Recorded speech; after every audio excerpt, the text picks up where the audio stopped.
Bem-vindos ao episódio 0 da primeira temporada do The Nomadic Cast, nosso podcast sobre nomadismo digital. Eu sou Fernando Kanarski, nômade digital desde 2015, nômade digital há mais de 9 anos, e eu estou aqui com a minha parceira de podcast, a Sofia. Olá, galera! Eu sou a Sofia, eu sou nômade digital há quase 3 anos, trabalho como professora de inglês online, estou na estrada já há todo esse tempo trabalhando de casa. E eu nem acredito, Fernando, que a gente vai finalmente fazer esse podcast. Eu nem acredito, depois de 1 ano, a gente falando sobre ele. A gente teve perrengue com microfone, perrengue com localização.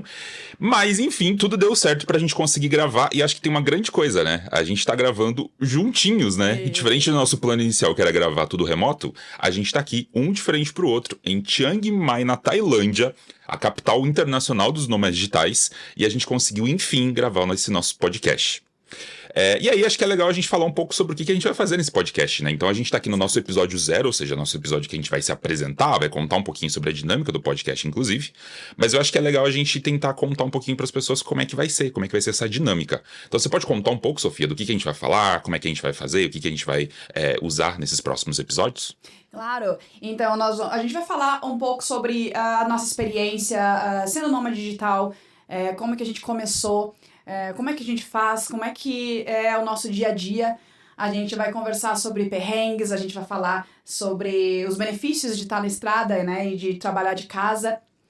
E vai ter convidados? E vai ter convidados. A gente vai conversar com nômades que estão na estrada há muitos anos, nômades que estão começando. Então a gente vai ter muito assunto legal para discutir e qualquer pessoa que está interessada em começar com essa vida nômade vai aprender bastante dos nossos convidados e da nossa experiência. Boa, então a gente está aqui no nosso episódio 0 se apresentando e contando um pouquinho. A nossa pauta principal é como que a gente começou, mas a gente vai ter muito assunto interessante. E a gente tem o episódio final dessa temporada, que a gente quer fazer uma brincadeira, ou seja, a gente quer fazer um episódio com a colaboração de vocês, inclusive, que estão ouvindo a gente. Então, conta pra gente, Sofia, qual que é a nossa dinâmica que a gente quer fazer pro episódio final. Isso aí, então, ouvintes, enviem um áudio de perrengue nômade para o Instagram The Nomadic Club, com até 1 minuto, contando o seu maior perrengue nômade. E vocês podem, inclusive, se inspirar nos nossos perrengues, porque a gente vai contar muita história nesses próximos episódios. Então, nós vamos ver os melhores perrengues e comentar no último episódio dessa temporada. Então, se inspirem nas nossas histórias e mandem os perrengues pra gente. Mandem esses perrengues pra gente lá no nosso Instagram. Pode ser no Instagram, inclusive, do The Nomadic Club. A gente vai deixar todos os links e todas as informações aqui embaixo do episódio. E vai ser um prazer poder ouvir os perrengues de vocês, juntar com os nossos e comentar. A gente vai fazer uma coletânea dos principais perrengues que existem sobre nômades digitais. Falando sobre isso, queria comentar que os nossos episódios vão estar hospedados no thenomadic.club/podcast. Então, se você quiser ouvir, quiser compartilhar, vão estar todos lá. Se você quiser mandar qualquer comentário pra gente, quiser mandar sugestão de pauta, se você for nômade e quiser ser convidado pela gente, inclusive, podcast@thenomadic.club. Então, se você mandar um e-mail lá pra gente, a gente vai ler aqui também, vai chegar pra nós dois. E antes da gente ir para as nossas pautas principais, eu queria demais agradecer o Felipe Ortega, nosso grande amigo que a gente conheceu há 1 ano, quando a gente estava pensando no podcast. Em Budapeste. Em Budapeste. E ele é responsável pela trilha sonora, então vamos prestigiar ele aqui, né? Então, todos os podcasts vão ter trilha sonora dele, tanto de abertura quanto de finalização. Então, antes da gente ir para nossa pauta e poder falar um pouco sobre nomadismo, queria agradecer demais o Felipe pela ajuda na nossa trilha sonora. Obrigada, Felipe.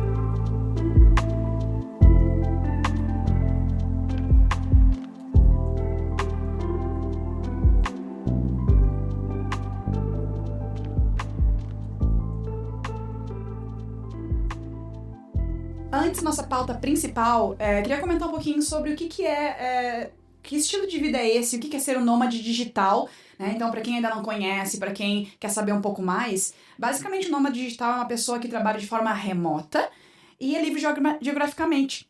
Normalmente não tem casa fixa, algumas pessoas têm uma home base e acabam voltando, né? Então não tem regra, na verdade, as pessoas podem viajar de forma mais lenta, de forma mais rápida, tem pessoas que ficam 1, 2 semanas num país, tem pessoas que ficam 1 mês, 2 meses, até 1 ano, né? Existem vários vistos também para nômade digital, então as pessoas que conseguem trabalhar online podem se beneficiar de várias formas. Então, a gente vai falar muito sobre isso, sobre o que é ser um nômade digital e quais são os tipos de nômades digitais. Eu gosto de ficar pelo menos umas 6 semanas, eu gosto de ficar 2, 3 meses. E tu, Nando, como é que é? Eu sou o nômade mais louco. Eu gosto de ficar, às vezes, tipo, 2 semanas, às vezes uma semana nos lugares. E acho que isso é uma ótima pauta, inclusive, porque é um dos nossos próximos episódios vai falar exatamente sobre isso. Mas eu acho que é legal da gente comentar isso antes da gente ir pra pauta principal, é falar que realmente não existe um tipo específico de nômade. Tipo, a gente não tá aqui pra falar o que é um nômade digital e, enfim, citar regras ou cagar regras, né? A gente tá aqui pra conversar, entender os estilos de nômade. Inclusive, a gente vai trazer vários convidados, cada um com o seu estilo, cada um com o seu tempo de nomadismo. A Sofia tá há 3 anos, eu já tô há 9 anos na estrada. A gente sabe que tem nômades há muito mais tempo, tem nômades que estão começando. Então acho que é legal a gente saber que existe. Acho que assim, o que define o nomadismo digital é aquilo que você falou no início. É alguém que tá trabalhando remotamente, podendo viajar. Então, assim, ter essa liberdade geográfica, essa liberdade de trabalho para poder trabalhar de qualquer lugar, é o que define o nômade. O que ele vai fazer, onde que ele vai ficar, quanto tempo ele vai ficar, acho que isso vai depender realmente de cada nômade. Acho que não tem uma regra específica, né? Ainda mais a gente conhece nômade de todos os tipos, Exatamente. né? Inclusive, isso me lembra uma questão interessante, que algumas pessoas que não têm esse estilo de vida, que estão trabalhando nas suas cidades, com as suas casas, algumas pessoas acham que o nômade digital tá sempre de férias. Tu já ouviu essa, Nando? Exatamente. Mas não é, gente. Principalmente as pessoas que estão em casa, né, e olham o nosso Instagram, enfim, acompanham a gente, elas olham nossas fotos de viagem. Obviamente que a gente só posta essa parte legal no Instagram, e elas acham que a gente tá sempre viajando. Mas na verdade não, a gente tem que trabalhar bastante. E acho que isso é uma coisa pra gente até explorar aqui um pouco, né? Tipo, esse lado B do nomadismo, de que a gente precisa trabalhar, a gente tem perrengue, a gente às vezes tem questões relacionadas à saúde, psicológica, relacionamento, tem tanta coisa, né? E as pessoas acham que, tipo, é só botar a mochila e sair viajando. Tipo, muito pelo contrário, né? Mas algumas pessoas até conseguem viajar rápido e eu acho que dá uma sensação de que tá sempre passeando, né? E de repente seja isso, ou de repente as pessoas vejam as fotos no Instagram ou conversam com familiares. Mas a gente estabelece uma rotina também para quem viaja mais lento, né? Então a gente consegue ter uma rotina, consegue ter a nossa casinha, se a gente fica 3 meses, por exemplo, consegue ter o restaurante favorito, o supermercado favorito. Então tem vários estilos, a gente vai falar sobre isso, vários benefícios também. Uhum. E falando sobre estilo, é uma coisa muito legal até eu e a Sofia estarmos conversando aqui, porque a gente tem estilos um pouco diferentes quanto a, por exemplo, personalidade. Eu sou uma pessoa extremamente introvertida, então eu tenho muito mais dificuldade para fazer amizades, eu tenho muito mais dificuldade para conhecer outras pessoas, então eu sou aquele nômade um pouco mais tímido que vai ficar tranquilamente no lugar sozinho, sem problema algum. Já a Sofia... Eu sou a pessoa que arrasta o introvertido pros rolês. Eu arrasto o Nando pros rolês pra conhecer gente. Inclusive, você poderia muito bem contar como que a gente se conheceu, né? Sim, a gente se conheceu 2 anos atrás, foi, né? Em 2 anos outubro, atrás. novembro. Em Istambul. Eu seguia o Nando no Instagram, eu vi primeiro o The Nomadic Club, aí depois acho que eu segui o Instagram pessoal do Nando, e eu vi que ele tava dando rolê em Istambul. E eu tava lá já há 5 meses, eu tava no meu 4º mês. E resolvi mandar uma mensagem, né? E aí, posso encontrar vocês no próximo rolê? E inclusive fui e ainda levei um americano no rolê dos brasileiros. Exato, e ela é sempre que traz os gringos, inclusive, quando a gente se encontra, sempre tem um monte de conhecido dela e tudo mais. E existe uma teoria que diz que todo introvertido foi adotado por um extrovertido, né? Que se depender da gente vai ficar sozinho. Mas geralmente os amigos da gente são pessoas extrovertidas que adotaram a gente, né? Então isso é muito normal. E acho que isso é legal de comentar. As pessoas acham, tipo, pra ser nômade eu tenho que ser super extrovertido, eu tenho que ir em festas, Isso é uma coisa que me incomodava muito no começo, inclusive. E não, né? Tipo, você pode ser nômade tanto mais introvertido, ficando no seu lugar, assim como você querer realmente participar de festas, sair, conhecer gente e tudo mais. Eu acho que não tem uma regra, né? O importante é você viajar realmente, mas você que escolhe o seu estilo. E eu acho que também tem uma outra questão. O importante é tu estar confortável viajando sozinho, independente de tu ser introvertido ou extrovertido, né? Se tu é um viajante sozinho, pode ser que tu viaje com namorada, com namorado, com irmã, com amigo. Mas se tu viaja sozinho, independente da tua personalidade, vai ter momentos em que tu vai estar sozinho. Então tu tem que se sentir confortável contigo mesmo, né? Esse, inclusive, é um tópico interessante para um outro episódio, para falar sobre a solitude, né? Algumas pessoas se sentem mais solitárias e voltam para casa, voltam para o Brasil mais cedo ou para seus países. Algumas pessoas conseguem overcome, né? Superar esse sentimento e continuar na estrada. muito assunto pra gente conversar sobre, sobre nomadismo. Mas precisamos começar do começo, né? Então, já que a gente tá nesse episódio 0, falando sobre como que a gente começou, que eu acho que é uma das curiosidades, né? Como é que alguém vira nômade? Por que essa pessoa tem o gatilho de virar nômade? Por que ela decidiu? Enfim. E até pra incentivar pessoas que estão pensando em virar nômade, né? Acho que é legal a gente contar um pouco da nossa história. E eu queria saber de você, Sofia. Como que você vira nômade? Por que que você vira nômade? Quando foi isso? Quando foi seu momento de virada? Se você pudesse contar um pouco pra gente, como é que foi esse momento de puxa, agora eu sou nômade. Então, foi muito interessante. Antes da pandemia, em 2019, em 2018, eu estava terminando meu mestrado em estudos linguísticos, em linguística aplicada, e então eu decidi que eu ia sair para fazer um doutorado. Eu estava organizando o doutorado no exterior e, de repente, COVID. E aí, o que aconteceu? Eu tive que reorganizar tudo, continuei planejando meu doutorado. Mas aí, eu comecei a pensar, peraí, comecei a trabalhar, eu já trabalhava online já faz 8 anos que eu trabalho online, mas eu comecei a trabalhar full time, né, online por causa da pandemia. E eu pensei, eu posso fazer isso, então antes de eu começar o doutorado, eu posso viajar por 1 ano, e aí então me estabelecer num país. Por que não? E eu nem sabia o que era nomadismo digital. Eu não sabia, nunca tinha aparecido pra mim. Eu comecei a pesquisar sobre Turquia, né? Eu vi que na Turquia eu podia ficar bastante tempo, podia pedir uma extensão. A Turquia era acessível financeiramente, eu conseguiria, né? Era muito parecido com o Brasil na época, né? Tô falando de 4 anos atrás. Agora a inflação tá muito alta lá. E de repente eu comecei a organizar isso. E aí que eu comecei, em 2019, que eu comecei a achar alguns perfis de pessoas no YouTube, no Instagram, falando sobre viajar, né, sobre morar sempre em vários países, sobre não voltar para casa, digamos. E aí que eu entendi que tem esse termo, nômade digital.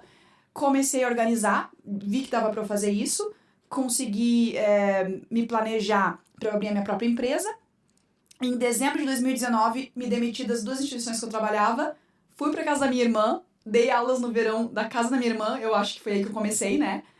Talvez em 2019 não, em 2000 e... Nossa, a pandemia... Olha 2020. só, a gente perde uns anos por causa da pandemia, né? 2020, na verdade. Existiu 2020?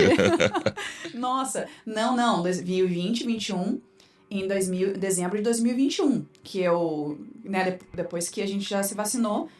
E então eu fui pra casa da minha irmã, eu acho que foi aí que eu comecei, porque eu tava dando aula da sala dela, dormindo, né, no quarto de hóspedes. E em fevereiro eu fui pra França. E aí viajei um pouquinho rápido, de férias, né? E aí em março eu cheguei na Turquia. Então, e aí fiquei 3 meses direto. E eu recomendo, inclusive, isso. Se tu vai começa ficando bastante tempo num lugar, né? Então foi meio sem querer. Eu não planejei, eu quero ser uma nômade digital. Aconteceu. Mas você teve uma data específica? Tipo, a partir desse momento eu virei nômade. Tipo, sei lá, quando eu cheguei na Turquia, agora sim eu me considero nômade. Ou antes. Eu considero França, embora eu comentei que tenha sido até na casa da minha irmã, né? Ainda em dezembro, janeiro. Mas eu considero que foi quando eu comecei as minhas férias na França. Foram 2 semanas de férias, né? França e Suíça. E Áustria também. Mas eu acho que foi ali, porque eu ainda trabalhava, né? Eu tava de férias, mas eu tava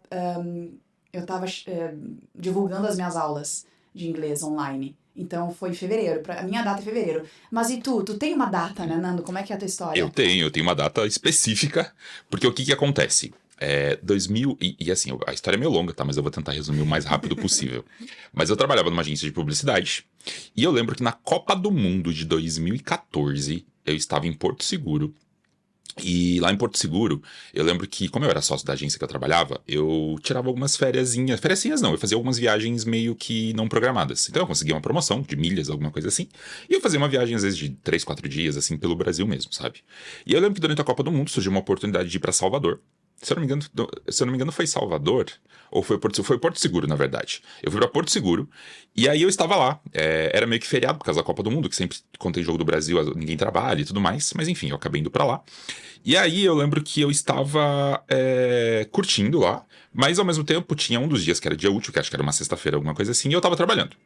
E aí eu lembro que, como eu trabalhava ainda como sócio e tudo mais... algumas das pessoas da agência que eu trabalhava, elas ficaram meio que indignadas. Tipo, como assim? Você tá em Salvador? Não, tava em Porto Seguro, trabalhando, mas você não tá aqui na agência. Tipo, eu estava trabalhando, eu tirei o dia pra trabalhar. Tipo, eu fui lá, curti e tudo mais, mas eu acabei trabalhando o restante do dia. E eu fiquei muito indignado com aquela cobrança, porque eu estava, assim, trabalhando, eu era sócio da empresa, então eu podia, tinha essa liberdade, mas ao mesmo tempo eu fui muito cobrado por isso. E eu lembro que naquele momento eu fiquei muito bravo, porque, puxa, eu queria muito poder aproveitar mais. Eu tinha essa liberdade de ser sócio, mas ao mesmo tempo eu não conseguia aproveitar ela. Então eu lembro que voltei pra trabalhar, e naquele ano mesmo eu resolvi tirar um sabático, porque eu tava meio que esgotado já, porque eu trabalhava demais, então eu tava meio que esgotado, e eu fui pra Nova Zelândia. Quando eu cheguei na Nova Zelândia, eu descobri que realmente eu não queria mais voltar pro Brasil, eu não queria mais trabalhar numa empresa, sei lá, 10, 12 horas por dia. E eu, enfim, como eu era uma licença não remunerada, eu tive que voltar pro Brasil. Então eu fiquei 3 meses lá na Nova Zelândia, voltei pro Brasil. Quando eu voltei pro Brasil, eu já voltei sabendo dessa coisa de nomadismo digital.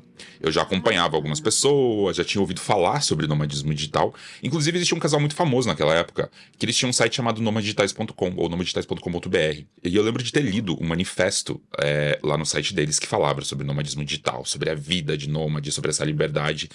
E eu fiquei muito empolgado. Eu falei, meu Deus, isso é muito legal, é uma coisa que talvez eu possa considerar. Bom, voltei pro Brasil. Negociando com a agência que eu trabalhava, eu precisava tomar uma decisão. Ou eu ficava trabalhando nela e cuidava de uma equipe, ou eu tinha que fazer outra coisa. E eu odeio gerenciar equipe. Eu odeio ter equipe, eu odeio ter que gerenciar pessoas. E o que aconteceu? Eu acabei em acordo com eles pedindo demissão. E aí eu acabei começando a trabalhar remotamente. Enfim, eu decidi trabalhar remotamente para alguns clientes naquela época. E foi aí que eu resolvi levar a sério esse negócio de nomadismo digital, porque eu já entendia como é que funcionava, eu já gostava de viajar. E aí surgiu essa oportunidade. Na verdade, surgiu esse pé na bunda que eu levei, né?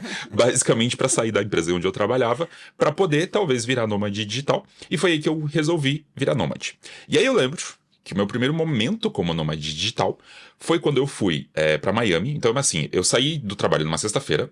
No sábado, eu embarquei pra Miami porque eu tinha milhas. E, basicamente, eu precisava comprar um notebook novo. Eu precisava comprar um laptop novo, enfim. Então, eu acabei pensando, puxa, vou pegar minhas milhas, vou pra Miami, compro o laptop e já faço um testezinho como nômade digital por 10, 15 dias. Então, foi isso que eu fiz. Eu lembro de ter pegado essas milhas, ido pra Miami. E aí, eu comprei o notebook. Isso acho que foi no domingo, se eu não me engano, quando eu cheguei lá. Na segunda-feira, eu lembro de ter pego o computador, feito toda a atualização e tudo mais, ido pra uma Starbucks lá em Miami. E aí peguei um computador, peguei um café, abri a tampa do laptop. E aí eu tenho essa foto, inclusive essa foto é uma foto histórica pra mim, mas na minha memória, inclusive, ela é muito, muito forte, porque foi o dia que eu abri o laptop, peguei meu cafezinho, estava na Starbucks e eu falei, a partir de hoje, eu sou um nômade digital. Então, pra mim, esse momento foi incrível. Que legal. Desde então, eu comemoro esse dia. Se eu não me engano, é o dia 8 de junho, inclusive, que é o dia que eu comemoro minha vida de nômade digital, que foi o dia que isso aconteceu. E pra mim foi muito legal, assim, porque eu já tava namorando, já tava flertando com isso. Surgiu essa oportunidade de pé na bunda, que é o que acontece com muita gente que às vezes acaba ganhando demissão, alguma coisa assim. E aí foi a grande oportunidade pra eu começar a fazer essa vida nômade. Naquela época eu podia ter trabalhado em outras empresas, eu recebi várias propostas pra trabalhar em outras empresas. Só que eu pensei, por que não? Vou tentar trabalhar remotamente. E foi aí que as coisas aconteceram. Então, esse foi o meu início de vida nômade. E tô aqui há 9 anos e meio, né? Então, acho que as coisas deram certo. Consegui passar por vários países e tudo mais. Então, acho que foi bacana, assim. E aí, aproveitaria para perguntar para você o seguinte. Beleza, você virou nômade, então você falou que começou lá na França, depois foi pra Turquia. E você acha que você teve muitas dificuldades ou muito problema pra fazer essa virada? Tipo, coisas que você sentiu saudade, coisas que você teve problema nesse início, assim? Eu não tive. Eu sou muito Que ótimo. desapegada. Eu sou muito desapegada. Eu acho que eu já tinha morado por 2 anos na Irlanda. Eu já tinha morado por 6 meses na Rússia. Então eu já tinha uma experiência de morar no exterior, de ficar longe da família. Né? Em uma época em que nem tinha o smartphone, né? Eu não tinha o smartphone quando eu estava na Irlanda. Então a gente falava com a minha família por Skype. Então, como eu já estava dando aula online, eu já dou aula online desde a Rússia, então há 8 anos já, desde que eu voltei da Rússia. Então eu já tinha experiência de dar aula online. A pandemia me ajudou muito, então eu preciso dizer que na verdade foi uma ajuda, foi o que me... Foi um empurrão, né? Foi um empurrão, na verdade foi assim que eu descobri que eu queria isso, né?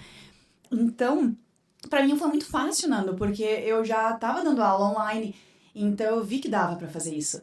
E aí eu me demiti das instituições, eu gostava muito de trabalhar pra escola e pra faculdade, eu dava aula em uma faculdade, eu gostava muito. Mas aí eu tava na hora de de bater as asas de novo, né? Então não foi tão difícil. O que foi difícil, na verdade, não é a questão de não ter uma... né, de estar longe da família e de não ter um workplace para ir, ou de não ter exatamente uma casa, né, fixa. A questão mais difícil foi o empreendedorismo, mas aí isso é uma outra história. É abrir uma empresa, gerenciar os meus alunos. Eu era minha secretária, eu era minha contadora na época, né, abri com o MEI. Então, foi difícil desempenhar vários papéis, né? Mas aí é outra história, isso não tem a ver com o nomadismo digital. É uma coisa que você iria sofrer sendo empreendedora no Brasil ou em qualquer lugar do mundo. Exatamente. Então, a transição mais difícil foi essa. Mas o resto foi foi muito bom. Nossa, chegar e poder continuar dando aula de casa, que eu já fazia no Brasil, e de repente sair, explorar, por uma horinha, explorar um bairro novo, ir para um café com comida diferente, passear no Rio e ver pessoas falando vários idiomas na rua. Isso é fascinante, é fascinante. Você sabe que eu converso com muitos nômades e, enfim, entendo um pouco da vida nômade, e eu acho que a gente tem uma coisa muito em comum, que é o fato de ter experiências de viagem. Acho que a maior parte dos nômades que viraram nômades, ok, eles resolveram a questão do trabalho, que é uma coisa importante, que você vai ter que fazer em algum momento, que talvez seja o maior desafio, mas a maior parte já teve experiência com viagens, seja viagem internacional, seja viagem pelo Brasil. Então, assim, a maior parte já foi picada pelo bug da viagem, né, que a gente diz, que eu acho que é muito importante. Porque, assim, quer queira, quer não, a gente vai estar viajando o tempo todo. E talvez pessoas que não têm experiência com isso, não têm experiência de como lidar consigo mesmo, de como resolver questões, de tomar decisões o tempo todo, talvez tenham grandes problemas, né? Então, acho que isso é uma coisa importante. E é por isso que eu falo, né, pra quem é do The Nomadic Club, pra quem é nômade, enfim, pra quem me pede conselho, de que muitas vezes você precisa fazer pequenos testes drives. Pra você ver se você realmente se conhece, pra ver se você realmente sabe viajar, se você sabe se organizar. No seu caso, por exemplo, seus testes foram as viagens. Você passou um tempo na Rússia, você passou um tempo, né? Você já teve essa experiência internacional. Então, talvez pra você tenha sido muito mais fácil justamente por isso. E pra mim também, né? Porque eu já fazia muitas viagens antes. Então, eu só precisei adaptar o meu trabalho remoto, que era o trabalho de freelancer que eu fazia no Brasil, com o que eu já gostava de viagem. Então, pra mim, não foi difícil. E acho que uma das dificuldades que derruba muito o nômade, que derruba muita gente, que eu percebo, é isso. A pessoa, ela nunca viajou, ela nunca empreendeu, ela nunca trabalhou, ou às vezes é um jovem, às vezes de 16 anos, muita gente de 16 anos, inclusive, me pede conselho, e ela já acha que ela vai conseguir sair rodando, sendo nômade, que vai ser lindo, maravilhoso, e que ela vai ganhar milhões. E a gente sabe que não é assim. Acho que existe todo esse período de adaptação, existe esse período de test drive, e acho que assim, quer queira, quer não, você tem que ter uma certa experiência como traveler, né? Você tem que saber viajar, você tem que saber se virar, tem que saber que tem alguns países que você vai precisar de visto, de passaporte, de vacina, vai ter perrengue na hora de entrar, e acho que isso é uma coisa que pega muito, assim, sabe? Então, isso é uma coisa que eu sempre aconselho as pessoas. E falando sobre perrengues, assim, o que eu acho que mais pegou pra mim no início, eu que sou um nômade digital das antigas, né, de 9 e poucos anos atrás. Antes do smartphone. Não, já tinha smartphone, mas não tinha pandemia, então as pessoas nem sabiam que era trabalho remoto, não existia Zoom, tipo, era muito mais difícil fazer uma reunião, por exemplo.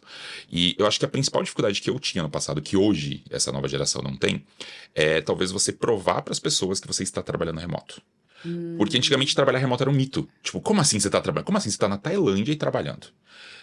E isso, obviamente, mudou muito depois da pandemia. A partir da pandemia, as pessoas tiveram que trabalhar remoto. Elas tiveram que trabalhar de casa, elas tiveram que usar o Zoom, tiveram que usar o Google Meet, tiveram que usar várias ferramentas. Então ficou muito mais fácil, inclusive, pra mim. Porque eu lembro que antes eu tinha que voltar muito pro Brasil, porque os meus clientes, eu prestava bastante consultoria, eles meio que exigiam, assim, sabe? Sabe relacionamento, quando você começa a não comparecer e aí, tipo, começa a esfriar? Acontecia mais ou menos isso. E eu, o que fazia? Aí eu voltava pro Brasil, visitava os meus clientes e reacendia a chama do relacionamento com eles. Então, isso eu sentia muito, assim, sabe? Principalmente o povo latino, né? O latino, ele gosta muito desse relacionamento, de estar próximo, de fazer reunião. Então, eu percebi muito que eu tinha muito essa dificuldade. E com a pandemia, não posso nem falar graças à pandemia, né? Mas com a pandemia, as pessoas entenderam o que é o trabalho remoto. Então, ficou muito mais fácil de poder fazer reunião, de poder usar ferramenta. Tanto que depois da pandemia, eu acabei voltando muito menos pro Brasil. Tipo, eu não tenho mais essa pressão dos clientes de ter que estar fazendo reunião presencial e tudo mais. Então, acho que isso ajudou bastante, assim, sabe? E tem uma outra questão também, nós como virginianos, né? Porque eu e o Fernando, nós somos praticamente irmãos gêmeos. Isso é uma curiosidade, né? Isso é uma curiosidade. A gente é quase irmão gêmeo por um dia. A mesma idade, mesmo ano, mesmo tudo, né? Não, um dia não, horas. Por horas, né? Por se a gente horas. for calcular, exatamente. Exato. Então, nós como bons virginianos, nós somos muito organizados, né? Então, a organização é muito importante. organização financeira, organização da tua rotina também. No meu caso, a minha rotina é organizada a partir das minhas aulas, então eu tenho horários fixos com os meus alunos, então a partir disso eu elaboro, eu consigo organizar os meus horários de trabalho, porque eu não só dou aula, né, eu preciso planejar, preciso trabalhar com financeiro, preciso trabalhar com divulgação, então eu consigo me organizar a partir dos meus horários fixos, né. Como é que tu faz, Nando, nessa questão dos horários? Porque tu escolhe os seus horários, mas também tu tem os seus clientes, né? Eu acho que esses anos como nômade fizeram com que eu me organizasse muito mais.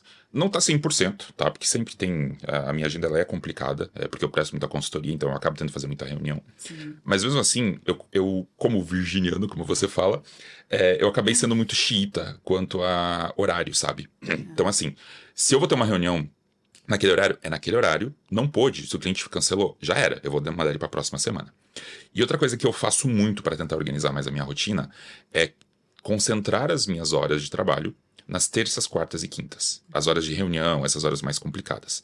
Por quê? Porque eu acabo tendo que fazer muita reunião e acabo tendo que ficar presencialmente muito com os meus clientes. Presencialmente que eu digo através do Google Meet, do Zoom e tudo mais. Então eu acabei concentrando isso nas terças, quartas e quintas, para que eu possa ter os outros dias mais livres. Então, por exemplo, nas segundas-feiras eu preciso trabalhar, sim, mas eu consigo trabalhar, por exemplo, de uma cervejaria. Ontem, inclusive, a gente tá gravando aqui o podcast. Ontem eu estava bebendo cerveja e trabalhando. Por quê? Porque eu não tinha nenhuma reunião, então eu conseguia ter essa liberdade maior.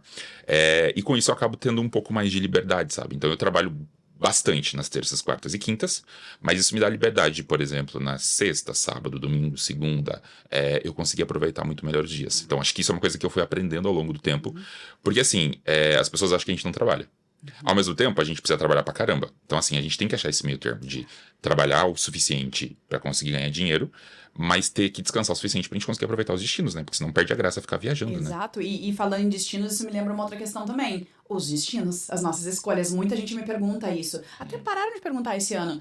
Mas até o ano passado, os meus alunos e amigos e pessoas que eu converso me perguntavam: por que esse país? Por que esse destino? Então, como que tu escolhe teus destinos? As pessoas me perguntam.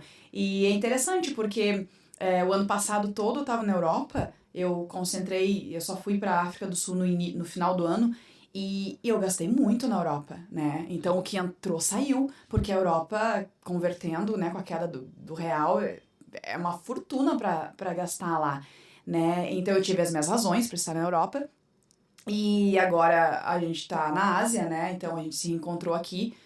Nós nos encontramos em Budapeste para o encontro do Nomadic Club, aqui em Chiang Mai, na Tailândia, por causa do encontro de novo, né? Então como é que tu, né? Como é que tu lida com essa questão dos destinos, assim? O financeiro conta muito? Tu prefere lugares mais baratos ou tu consegue gerenciar todos os países que tu quer visitar, independente? Bom, já que a gente tá falando nesse episódio sobre o início, né? Eu acho que mudou muito a minha percepção de início de nomadismo pra agora. Então, lá no início, quando eu era nômade, eu era muito empolgado, assim como a maior parte dos nômades é. Então eu queria conhecer muito lugar, eu queria conhecer muitas cidades, eu queria ir pra lugares que tinha bastante nômade. Inclusive, vai virar piada nesse nosso podcast, que todo mundo que me conhece já sabe que eu não gosto de Bali. Então eu fui pra Bali, por exemplo, achando que ia ser super legal e foi péssimo. Então eu já tive várias experiências como nômade, enfim, procurei várias experiências como nômade, que acabou sendo frustrada, algumas que eu não esperava que foram super legais. Então assim, eu escolho os destinos baseado no que eu gosto. Acho que eu cheguei numa liberdade financeira, pelo menos, que eu consigo escolher. Se eu quiser ficar, por exemplo, sei lá, 2, 3 meses no Japão, eu consigo ficar 2, 3 meses no Japão. Se eu quiser ficar em Singapura, em Nova York, eu consigo. Não por muito tempo, porque a gente sabe que são lugares extremamente caros, mas eu tenho essa liberdade. Mas ao mesmo tempo, eu gosto de variar com países mais baratos e países que eu vou conseguir até economizar dinheiro. Então, foi mais ou menos o que eu fiz durante esse ano que a gente tá gravando aqui. Então, eu fiquei no Japão por 2 meses, fiquei na Nova Zelândia por 2 meses, que são países extremamente caros. Mas ao mesmo tempo, daqui pra frente, eu vou ficar em países mais baratos. O meu início de ano foi em países mais baratos, foi inclusive no Brasil. Então eu meio que tento variar isso, sabe? Tipo, eu gosto de países caros. Eu tava falando pra alguém hoje, inclusive, que eu tenho fetiche por países caros, por países de primeiro mundo e tudo mais. Obviamente que eu gosto de lugares assim. Quem não gosta, né? De ficar uma temporada num país super seguro. Exatamente. Nossa. Mas, infelizmente, são países mais caros. Então, eu acabo tendo que meio que variar, sabe? Entre países mais caros e mais baratos pra conseguir manter essa rotina. E essa, essa que você falou é a pergunta que todo mundo me faz. Tipo, Fernando, como é que você escolhe os destinos? No meu caso, realmente depende. Tipo, vai depender do meu estado de espírito, tipo, do lugar que eu quero conhecer. No meu caso, pra quem me conhece, sabe que eu gosto de uma classe executiva. Então, parte dos meus destinos é baseado nos voos que eu consigo. Então, isso acaba sendo um tomador de decisão também. E uma coisa curiosa, né? Eu volto muito pra alguns lugares. Então, tem lugares que eu me sinto mais feliz, assim, que eu me sinto mais confortável. Então, eu acabo voltando pra esses lugares. Então, assim, não existe um padrão. E acho que isso é uma coisa, um mito, né, que existe no nomadismo. As pessoas acham que a gente tem um padrão específico. Não tem. Não tem. Vai depender realmente das pessoas que a gente vai encontrar, do nosso mood, das passagens, de oportunidade de preço e tudo mais. Então, acho que não tem um jeito certo, né? Tu falou essa questão interessante sobre as pessoas que a gente conhece, né? Uma outra questão é que eu brinquei no início que eu sou desapegada. A gente precisa ser um pouquinho desapegado, né? Porque tu vai morar 3 meses num apartamento legal e tu vai ter que sair desse apartamento legal pra de repente pegar um apartamento que não é tão bom. Tem que desapegar. Pessoas, tu vai conhecer pessoas incríveis, pessoas maravilhosas que são boas pra ti, pessoas que tu se diverte, pessoas que tu aprende muito, relacionamentos românticos, amorosos, ou não, casuais também, que tu quer continuar vendo. E aí tem que dar tchau em algum momento. Que talvez você nunca mais vai ver na vida, né? Isso é muito triste. Exato. Então isso é interessante também. E aí a escolha dos destinos, às vezes, eu já escolhi destino pra rever uma amiga ou um amigo. Ou fui de novo pro destino pra ver as pessoas que eu deixei pra trás, digamos, né? Pra ver os amigos que ficaram. Então, às vezes, eu vou pra país novo por causa de pessoas, eu repito países por causa de pessoas, né? Eu não vou em função dos voos, bem pelo contrário, eu não sou muito organizada, né? Ó, a Virgínia anda faltando aqui, eu acabo, às vezes, tomando decisões de última hora, então eu acabo pegando voos caros, às vezes, mas as pessoas também contam muito no destino, né? Na escolha. Exato. Uma coisa que eu gosto de falar pros meus amigos e conhecidos é que eu provavelmente vou ser a pessoa que mais vai ver os amigos expatriados. Porque a gente fica rodando, né? A gente pode rodar. Então, diferente, por exemplo, daquela pessoa que mora no Brasil, que às vezes um parente próximo, um amigo foi pra outro país, e a pessoa talvez nunca mais vai ver essa pessoa, a não ser que ela volte pro Brasil, a gente tá sempre circulando. Então, tipo, às vezes a gente faz um desvio de rota e vai lá visitar um amigo que a gente não vê há bastante tempo. Então, a gente tem essa liberdade um pouco maior de poder ver as pessoas, de poder, enfim, de poder encontrá-las novamente. Mas falando sobre início e tudo mais, eu queria te perguntar lá do teu início, e talvez até agora, né? Tem alguma coisa que você sente muita falta daquela tua época que você tinha uma casa, ou que você estava no Brasil e tudo mais, que você não tem agora, ou alguma coisa assim? Sim. Eu sinto muita falta, não sei porque recentemente tô sentindo muita falta da minha rotina de domingo de manhã e tomando meu chimarrão. Acordar, fazer meu chimarrão, eu tomava chimarrão todos os dias. Então o domingo, que eu não precisava sair de manhã, eu tomava meu chimarrão, ficava lendo meu livro, ficava lendo um livro físico, porque agora eu tenho Kindle e eu não curto muito. Mas, sabe, essa rotina, assim, e eu não quero carregar uma cuia e ficar comprando erva, né? Não é nem pelo financeiro, meio quilo de erva vai custar, tipo, 60, 70 reais.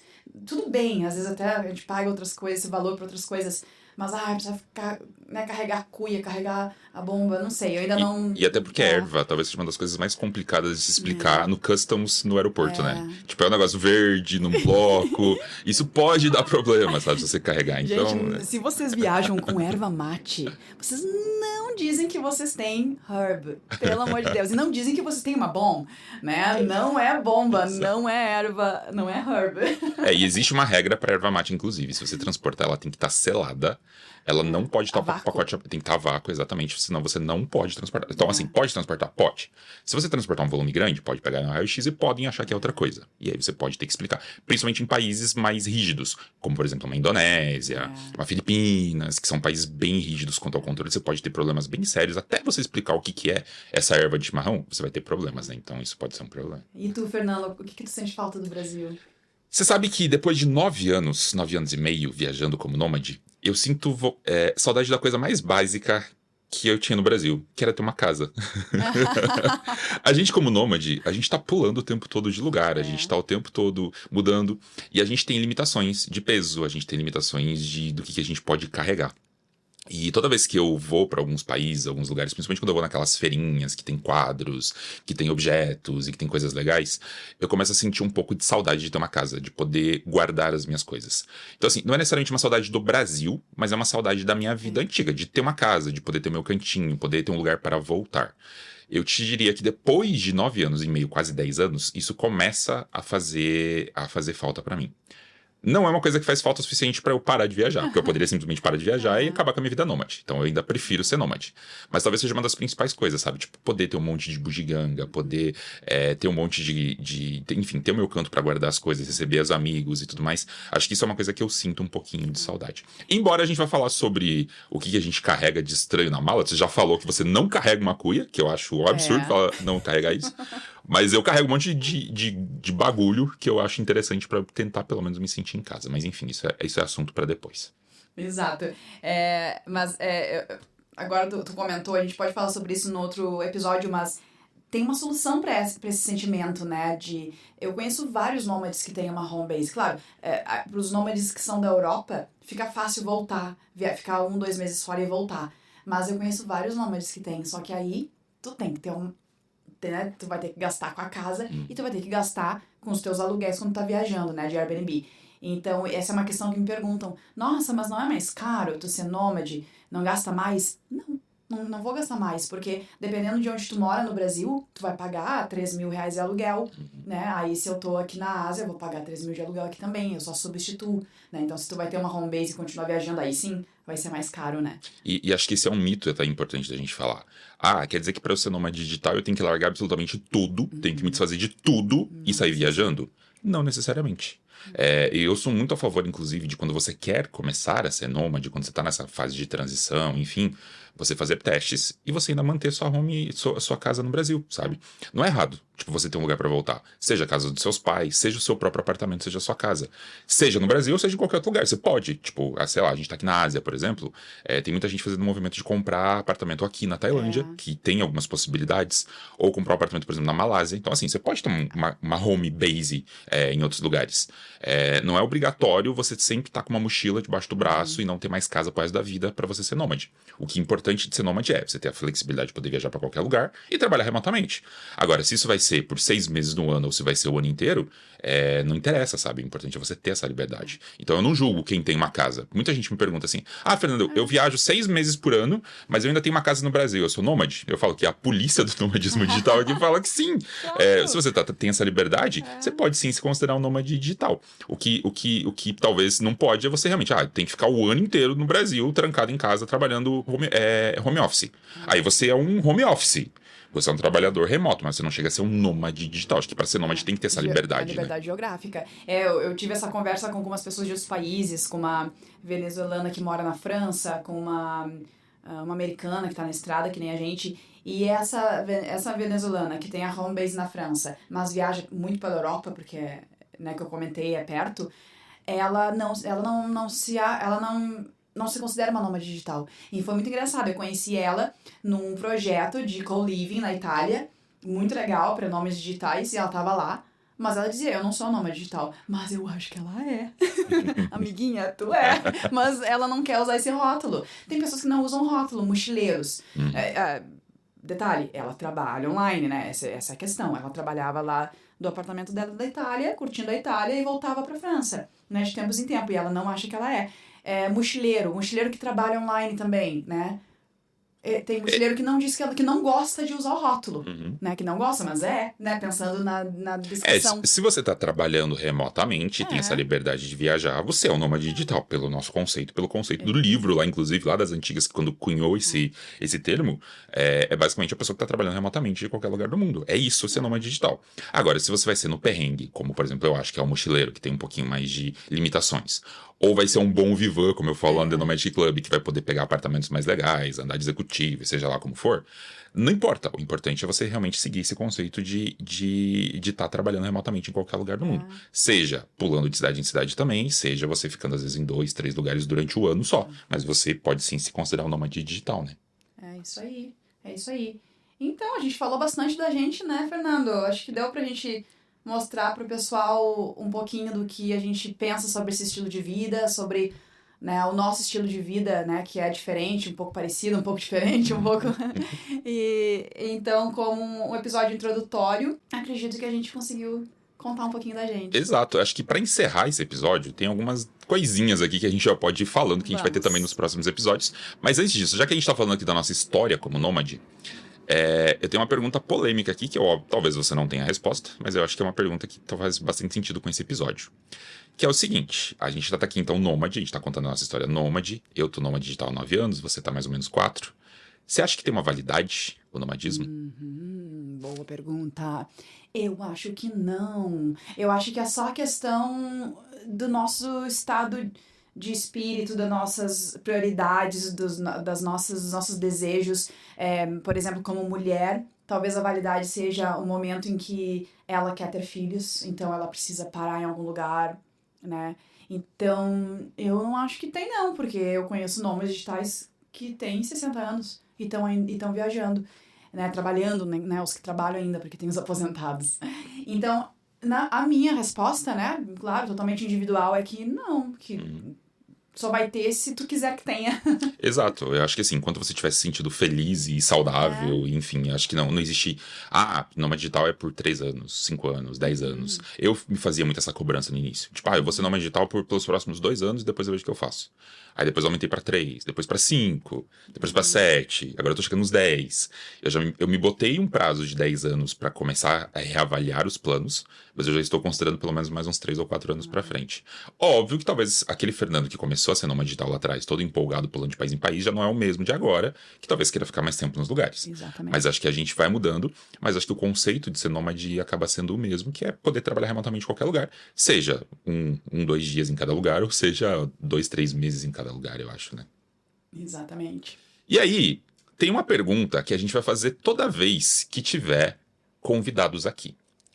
Essa pergunta é muito interessante, acho que é legal a gente, já que tá no episódio 0, né, fazendo essas introduções, a gente puxar essa pauta. Eu já vou adiantar que eu tenho várias respostas, então em cada episódio eu vou dar uma resposta diferente, tá? Mas, enfim, acho que vai ser legal. Que é o seguinte, quando a gente tiver convidados aqui, a gente vai fazer a seguinte pergunta. Qual é a coisa mais inusitada que você carrega na sua mala como nômade digital? Como eu acabei de falar, eu tenho várias coisas inusitadas que eu carrego na minha mala como nômade digital. A gente vai perguntar isso pros nossos convidados, mas eu queria que a Sofia contasse pra gente. E aí, Sofia, qual é a coisa mais inusitada que você carrega na sua mala hoje? Então, a minha resposta mudou. Eu viajei por 2 anos com uma French Press para fazer o meu café, mas alguns meses atrás ela quebrou e eu não comprei uma nova. Então agora eu tô viajando com um arame, que é um filtro, né? Mas não... mas é pequenininho. Bom, eu também recentemente comprei um projetor, mas aí eu devolvi o projetor porque a qualidade era ruim. Então, na verdade, eu não tenho, por enquanto, eu não tenho nada diferente. E tu? Mas o seu fazedor de café é diferente, né? Porque ele é um arame que você carrega pra poder fazer café em todos os lugares, né? E não ocupa espaço, posso colocar no bolso. Eu já sou um nômade um pouco mais espaçoso, eu tenho muita coisa, como eu falei, eu carrego um monte de coisa. A Sofia falou de projetor, a gente tá aqui gravando, e ela tá olhando aqui o meu projetor na minha frente aqui. Na minha passagem pelo Japão, eu realizei um sonho, que era ter um mini projetor. Então hoje eu carrego na minha mala um mini projetor. Em minha defesa, ele tem cerca de 1 quilo. Então, assim, não é grande. A Sofia tá vendo aqui, é do tamanho de uma latinha de cerveja, se a gente for pensar. E ele tem pouco mais de 1 quilo. Então, por que eu resolvi comprar ele? Porque geralmente nos Airbnbs que a gente fica, ou não tem TV, ou a TV é muito ruim, e daí até você conectar alguma coisa na TV pra poder assistir o YouTube, essas coisas, eu sempre sofria. E aí eu resolvi comprar um projetor, era um sonho desde pequeno ter um projetor. Então, e como existem esses projetores pequenininhos e tudo mais, eu acho que foi legal. Pra quem tem curiosidade, ele é o Nebula Capsule 3, ele custou mais ou menos uns R$2.000 lá no Japão. Acho que no Brasil ele é um pouco mais caro, enfim, vai se pegar alguma promoção de Black Friday, pode ser interessante. Mas ele é só uma das coisas bizarras que eu carrego na minha mala. Eu já ia te perguntar, e as outras? Você vai contar hoje ou vai contar em outros episódios? Cada episódio eu posso contar uma coisa diferente. Toda vez que um convidado contar uma coisa diferente, eu conto as minhas coisas bizarras que eu carrego na minha mochila. Não é bizarra, né? Mas são coisas que quem é nômade geralmente olha e fala, meu Deus, por que você carrega isso, Fernando? Mas é que eu preciso, porque com 9 anos e meio eu preciso me sentir em casa. Então tem algumas coisinhas que eu gosto de carregar. Aí eu tenho uma história de um amigo, muito rapidinho. Esse meu amigo, um dia, eu encontrei ele na África do Sul. Ele chegou da viagem na Mauritânia, não sei onde ele tava. E de repente, quando eu vejo ele tirando da mochila, ele tira um potão de whey. Um potão de whey da mochila. E ele só viaja com uma mochila de 10 quilos, talvez, e a de ataque, né, com o computador dele. E de repente ele tira aquele potão de whey. Eu, meu Deus, como assim? Eu não tenho espaço nem para as minhas coisas, ele tem espaço para um whey protein. Prioridades. Ele deve ter jogado fora umas camisetas, algumas roupas pra poder carregar o potão de whey. Prioridades. Eu não julgo, porque eu carrego um monte de coisa bizarra, então. Mas muito bom, acho que temos um episódio 0, que acho que a gente conseguiu se apresentar um pouco aqui, conseguiu falar um pouco sobre o que é o nomadismo digital, eu acho que isso é legal da gente definir. A gente chama esse episódio de episódio 0, porque a gente começa no próximo episódio realmente a falar de algumas pautas mais interessantes, mas a ideia é essa, tá? Então a gente vai falar sobre assuntos, a gente vai falar essas coisas mais inusitadas, a gente vai ter convidados, e a gente vai poder, enfim, discutir um pouco sobre o nomadismo digital nessa nossa primeira temporada. Lembre, se você quiser participar do último episódio dessa temporada, mande pra gente um áudio do seu perrengue, isso vai ser bem legal. Se você quiser também ouvir todos os episódios, mandar comentários sobre os episódios, lembre que ele vai estar hospedado no thenomadic.club/podcast. E se você quiser mandar um e-mail pra gente, podcast@thenomadic.club. Também vai estar tudo lá no nosso Instagram do The Nomadic Club. Então, se você quiser mandar o áudio por lá, se você quiser mandar comentário por lá, quiser compartilhar, a gente vai postar também lá, certo? Exatamente. Inclusive, se quiserem até interagir com a gente ali pelo Instagram do The Nomadic Club, escreve alguma coisa ali pra gente no comentário, escreve qual é a coisa mais bizarra que tu carrega na mala. Conta um pouquinho pra gente também sobre a tua experiência e perspectiva em relação ao nomadismo digital. E se tiver qualquer pergunta, entre em contato com a gente. Exatamente. Bom, já que a gente tá gravando esse nosso episódio presencialmente aqui em Chiang Mai, acho que nada mais legal do que a gente poder aproveitar um pouco a cidade agora, né? Então a gente vai terminar esse episódio aqui, vai poder almoçar, vai poder trocar uma ideia. E acho que o legal do nomadismo digital é isso, a gente poder reencontrar as pessoas. Então a gente se encontrou lá em Istambul, depois a gente se encontrou em Budapeste, e agora a gente se encontra aqui e já tá planejando os próximos passos. Inclusive, a gente deve se encontrar em 2025 já tá, a gente já sabe pra onde a gente vai, inclusive. Então é muito bom poder te encontrar aqui e muito bom poder tocar esse projeto com você, Sofia. Ai, que bom. Fico muito contente, muito feliz de te rever uma vez por ano e finalmente a gente conseguir conversar sobre nossas experiências nesse podcast. Muito bom. Isso aí, gente. Então é isso. Muito obrigado a quem ouviu até aqui. Lembre de seguir a gente nas redes sociais, de seguir o endereço do podcast para acompanhar todas as atualizações. Mande mensagem pra gente. A gente tá curiosíssimo aqui para ouvir todo o seu feedback e os seus perrengues e o que você carrega de diferente na sua mala.